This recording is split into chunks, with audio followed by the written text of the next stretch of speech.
Suite à sa lecture de Nos lieux sont vivants, Chantal m'a écrit un mail qui m'a beaucoup fait rire, que je vous lis. J'ai adoré ton livre. La phrase qui me vient en écrivant, c'est la pub des biscuits Finger de Cadbury. Tu ne pouvais pas le faire un petit peu plus long? Ta manière experte, humoristique et émouvante de décrire, d'expliquer, d'analyser et d'illustrer tous ces phénomènes qui nous relient à notre maison rend la lecture vraiment agréable et ludique, et quand on arrive à la fin, on se dit « mince, c'est déjà fini ». Une autre chose importante que j'ai retenue, c'est l'amour que tu diffuses au fil des pages. Quel bonheur de se dire que notre logement nous aime et attend simplement qu'on entre en relation avec lui, qu'on se laisse aimer, conseiller, parfois contrarier, et se rappeler que l'amour n'est pas fait que de soutien, mais aussi de mise à l'épreuve. Bref, notre maison pourrait être notre meilleur allié pour réapprendre à aimer. Bonjour à tous, bonjour Chantal, Bonjour bonjour. Isabelle. On se connaît déjà depuis quelques mois maintenant, puisque tu viens de terminer ma formation en PATSE. Tu fais partie des premiers lecteurs qui m'ont fait un petit retour sur mon livre qui vient de sortir, Nos lieux sont vivants, qui est sorti il y a 20 jours, 3 semaines très exactement. Je commence à avoir des mails de gens qui l'ont lu, soit qui ont commencé à le lire, soit qui l'ont lu jusqu'au bout. Et toi, tu m'as fait un mail qui m'a beaucoup fait rire. Donc voilà, j'ai trouvé que ce serait sympa de te donner la parole sur ce livre. Est-ce que tu peux nous dire ce que tu as aimé dans ce livre, Nos lieux sont vivants? Alors, beaucoup de choses en fait. Bah, déjà, ton style, dès que je me plonge dans les premières pages, c'est agréable, c'est léger, c'est joyeux et il y a de l'humour. Moi, j'aime bien. Ouais. J'aime beaucoup ton humour et puis c'est ponctué de beaucoup d'anecdotes. Donc ça rend vraiment la lecture très vivante et puis ça permet de prendre conscience de l'impact que peut avoir le logement sur nous et de la relation particulière qui s'établit chaque fois qu'on occupe un lieu. Donc ça vient confirmer un peu un ressenti que j'avais une fois il y a quelques années quand j'ai habité une maison où ça s'était pas forcément bien passé et j'avais pas Mmh. compris pourquoi. Le fait que tu personnifies le logement, Mmh. ça prend une autre dimension en fait et ça change complètement le regard qu'on peut porter sur son chez-soi. Oui, en plus, toi, tu as fait une formation en feng shui, donc ça, c'est quand même un élément particulier de ton parcours. Donc, du coup, par rapport à ce que tu as fait, ce qu'on voit en feng shui, comment ça modifie, comment ça bouscule, comment ça s'intègre, tu vois ça comment, toi? La différence, ce que je découvre à travers la lecture de ton livre, c'est qu'il y a l'énergie du lieu, certes, qu'on apprend à décrypter Mmh. par la trame,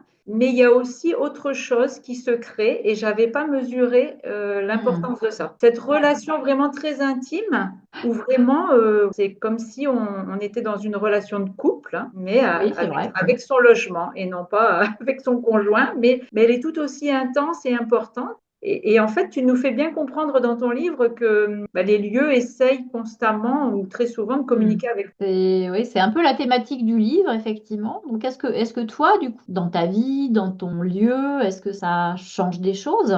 Est-ce qu'il y a des choses que tu as commencé à mettre en pratique? La maison que j'occupe actuellement, ça avait été un coup de cœur déjà. Donc déjà, voilà, quand on parle de coup de cœur, c'est qu'il se passe quelque chose qui est de l'ordre de l'impalpable. Voilà, il y a quelque chose qui ne s'explique pas. J'ai eu tout de suite un coup de cœur pour cette maison et j'ai vraiment l'impression qu'elle a des choses à me communiquer. Il s'est passé des choses assez incroyables depuis que je l'habite, des choses positives, mais elle me fait du bien, Mmh. cette maison, je m'y sens bien et j'ai l'impression qu'elle me le rend. Et c'est vrai que depuis que j'ai lu ton livre, je la regarde encore avec plus d'amour, je dirais. Plus d'amour, oui, c'est ce que tu disais dans ton mail, ouais, Parce qu'il y a beaucoup d'amour aussi dans ton livre, hein. Tu transmets beaucoup d'amour. Tu nous fais comprendre que le lieu n'est pas là pour nous faire du mal. C'est nous Ouais. qui arrivons aussi avec nos problématiques dans un lieu et le lieu est là juste pour nous en parler. Et c'est vrai Et que nous, ça change ouais. complètement la manière d'interpréter les choses. Et Et nous ça, aider à avancer sur cette route-là, en fait, hein. Il nous en parle pour nous aider à en prendre conscience, hein. Il est pas là pour enfoncer le clou effectivement et nous faire du mal. C'est tout à fait juste ça, hein. Et c'est vrai que ma maison, en l'occurrence, elle m'a énormément aussi fait travailler sur moi. Et donc, il y a eu tout un cheminement, tout un travail sur moi que j'ai pu mener, que j'ai senti soutenu par la maison, vraiment. Comme si elle avait vraiment envie de m'aider à faire ce travail. Et Donc tu c'est confirmes que vous ne vous êtes pas rencontrés par hasard. OK, est-ce que tu as noté des choses qui ont bougé depuis que tu as lu ce livre? Ça Est-ce que ça a changé quelque chose? Donc tu me dis, ça a changé un petit peu le regard quand même, mais est-ce que ça a déclenché des choses particulières? Bah, je lui parle. Je ne parlais Donc ça, pas tu avant à ma as mis ça en maison. pratique, ouais. Maintenant, je lui parle. C'est vrai que quand je m'absente, je lui dis, bon, je m'en vais, mais je reviens. Mais c'est... Ouais, tu penses qu'elle pourrait avoir peur que tu reviennes pas? Oui, ton livre amène à se poser des questions, à s'interroger, à se dire, mais il passe des choses plus profondes qu'on le pense, en fait. Hmm. Alors, ce qui m'avait fait rire, c'est dans ton mail, tu dis, tu fais référence à une pub qu'on a dû voir toutes les deux quand on était petites.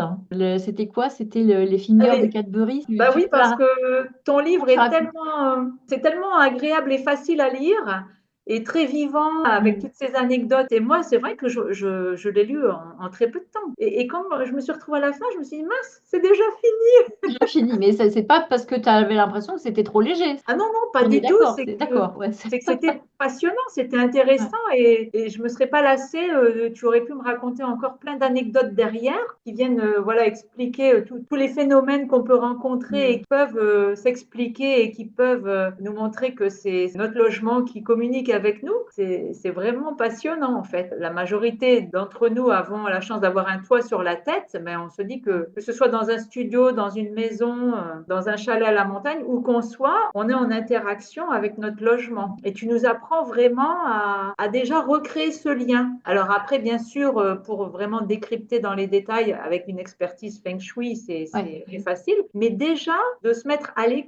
l'écoute de soi et du logement. Et que si un jour on a une fuite d'eau, s'il y a une fissure qui se crée, ben de se dire, c'est le Hmm. logement qui a quelque chose à nous dire, qui exprime quelque chose. Ouais, Alors après, il peut bien y sûr, avoir ouais, plusieurs niveaux de lecture, dirons-nous, ouais, effectivement. c'est Ouais. ça. Donc ça Ok, permet mais aussi vraiment de dédramatiser. qu'à un minimum se poser la question de qu'est-ce que ça cherche à me dire. Et en plus, tu nous donnes des clés. Donc, il y a à la fois ces récits qui nous permettent Ouais. de comprendre la relation qu'on peut avoir avec notre logement. Alors, c'est pas du tout un livre de feng shui, effectivement, hein, Hmm. et justement, c'est bien, c'est ce qui fait son originalité. Mais tu nous donnes quand même aussi des clés, des petites choses pratico-pratiques qui sont quand Ouais. même aussi bien utiles. Oui, oui, c'est essayer de faire d'outiller sans forcément avoir besoin de faire passer un expert, hein. Parce que, enfin voilà, je vais pas dévoiler tout ce que je dis dans le livre, mais en tout cas, je pense que d'avoir le réflexe de tout de suite d'appeler un expert feng shui, moi, il y a quand même toujours quelque chose qui me dérange un petit peu dans ces approches-là. Donc, j'ai eu envie de remettre un petit peu au milieu du paysage cette relation entre deux protagonistes, hein, qui sont un habitant et un habitat, sachant que l'habitant peut être une famille, hein, ou une équipe. De dire, bah voilà, ça c'est quand même ça à la base. Et la technique ne doit pas prendre le pas sur ce qui constitue une relation, en fait. Donc c'est un petit peu ça que j'essaye d'expliciter dans ce livre. Oui, et ce que j'ai aimé aussi, pour me permettre d'ajouter un Ouais, point, bien sûr. c'est par rapport au maître des lieux et le fait de se dire que c'est vrai que comme un logement est fait d'objets, de meubles, on a tendance à se sentir supérieur et à Mm. déplacer et à se dire, voilà, ce ne sont que des objets inertes, alors qu'en fait, ce ne sont pas nos obligés, comme tu le dis, et que il y a un respect aussi à avoir. Ouais, tout à fait. Il y a vraiment une écoute et un respect, et ça remet aussi l'homme à sa place juste d'homme au milieu de plein de choses qui l'entourent, mais De plein de choses vivantes on n'est avec pas tout qui puissant.